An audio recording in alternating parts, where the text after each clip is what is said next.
May dalawang matalik na magkaibigan.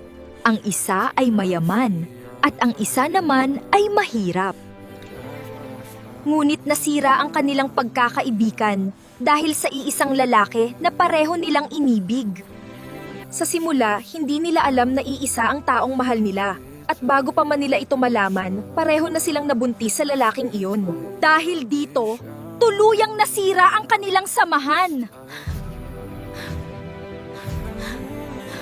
Labis-labis ang galit na naramdaman ng mayamang babae sa kanyang kaibigan dahil siya ang unang naging kasintahan ng lalaki at siya rin ang unang nabuntis nito. Samantala, ang mahirap na babae ay itinago sa lahat ang kanyang pagdadalang tao. Hindi inaasahang pagkakataon, sabay silang nanganak sa parehong ospital. At doon din nangyari ang hindi akalain.